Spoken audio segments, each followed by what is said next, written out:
Australia right now, the soccer, the Iranian women soccer team that's over there, right? We've seen the clips where they, didn't sing the Iranian national anthem that was taking place, and then all of a sudden they are about to go back home. This is the footage that we've all seen. I'm sure you've seen this many times, and so you're seeing this, and then Iranian state TV comes out after not performing, not following the song.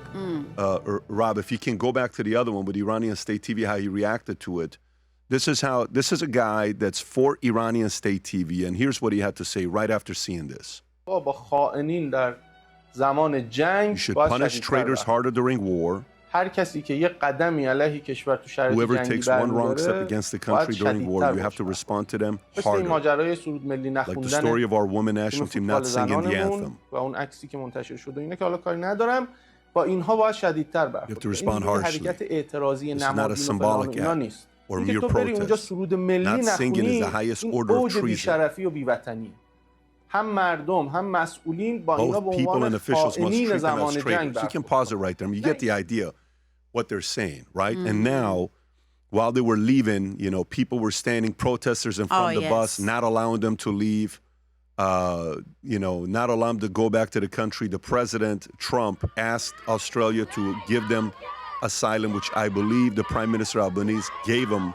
Well, 5, from what I understand, the latest information is 5 have sought asylum and been granted asylum, and they already have pictures now with the relevant minister. And interestingly, in the picture, every single woman had the hijab off. So it just shows you, off straight away, because this is something that's forced upon women. You see some women in the West wearing the hijab, and that always kind of gets me curious about why you'd want to be in the West if you are that devout. There's many Muslim majority countries, but all 5 had their hijabs off. The fear is that the rest of the women who might be wanting to seek asylum do not have the opportunity because their handlers have really kept them away from anybody. And so I think there were people at the bus shouting to them in Persian, saying, here we go, there's the 5 ladies with the hijabs off.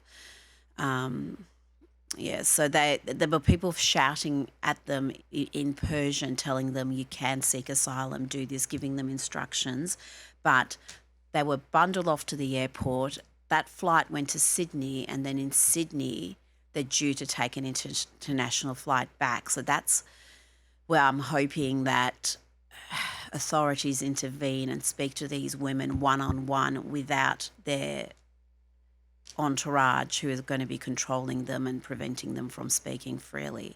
Because I can't imagine any of them not wanting to seek asylum. Obviously, some might have children at home, families. There's even talk about some of their families already being targeted back in Iran. So maybe they're eager to get back to try to help there and explain themselves. But I really do fear for these girls going back, what's going to happen to them. The regime, they're unhinged. They're brutal, they're unhinged, and it doesn't bear thinking about what could happen to these girls. So I'm hoping that the rest of them get asylum before they're forced to leave. Now the fear becomes, they'll come out if you know their tactics. What are some things that could happen? They would target the family. Families first, particularly if they have children, but women this age, they would have parents, they would have grandparents. And can you just imagine at any time in Iran being in the crosshairs of the regime? Because once they've got you in their sights, it's very difficult to have any sort of normality in your life if you're deemed some sort of collaborator with the enemy. So that would be the great fear. And the fear is if they go back, what will happen to them? Will they be tortured into confessing to something? Will they be locked up? Will they be assaulted? Or almost the best case scenario is they'll be forced to mouth some propaganda that will let them off the hook, and that's the best you can hope for. So this is pretty grim. Do you know who the lady was on the sideline that had a smile on her face with her arms across? Was she someone's mother? That I can't tell you. I don't know if I don't know if she's a team official or if she's a related someone's to a mother. Rob, is there a way to find out who she is? I'll see. Yeah, I'm curious to know who she is, because if she's smiling, you know what that look to me is? That's a look of somebody that's supporting the girls not singing the national anthem, that she may have been a part of the decision, because why would she be smiling like that? Yeah. And why would they go to her? Is she someone's mother? Is she a head coach? Is she a general manager? Is she a decision maker? What's going to happen to her? Did she go back to Iran? Because she's got her hijab on, but not fully. She's showing some of her hair. So I'm curious to know who she is.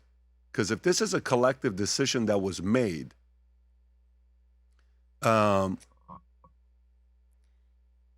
is that the same lady? I don't think so. I'm not sure. Hard though. to tell from That's that the head picture. Hard to tell from this angle. Yeah. It looks like they were united. The team certainly looked united. Those out on the field looked united. That is her. She's the head coach. And there was all sorts of talk in Australia, because we've had it for several weeks now, a major story be this scandal with our government bringing back the ISIS brides, as they're called. So these are women who left Australia, often young women, very young women, to travel to the caliphate to marry Islamic State fighters. Mm-hmm. And now they've had children over there. So the children are obviously innocent, but the majority of Australians do not want these women back into the country. Regardless of whether they're citizens or not, they chose to go and join this brutal, backward, sadistic death cult. And God knows what sort of atrocities they themselves committed over there when Islamic State ran the caliphate. And now that the caliphate's fallen, they want to come back to Australia. Well, get stuffed. We don't want you back. But the government is bending over backwards, the Labor government, to bring them back. So when this issue happened and you've got these women taking this brave stand and they weren't being helped, it's like, what, we want the ISIS brides back, but we don't want to grant asylum to these women. So, yeah, I think the government felt the heat and has now granted asylum very quickly to those first 5. But, yeah, it remains to be seen if more can be saved. And, of course, President Trump sent that message that was very powerful, calling on the Australian government to take action and saying, if you don't, we will do it. Yeah, it was impressive to see that taking place. I thought it was very honorable and great timing, and God willing, all these girls will be fine and their families will be fine as well as they're going through this. So for some of you that are watching it, that are fans, she's officially on Connect. So if you want to connect her and ask her questions, you can. I think her QR code is going to be somewhere below here. If you enjoyed this video, you want to watch more videos like this, click here. And if you want to watch the entire podcast, click here.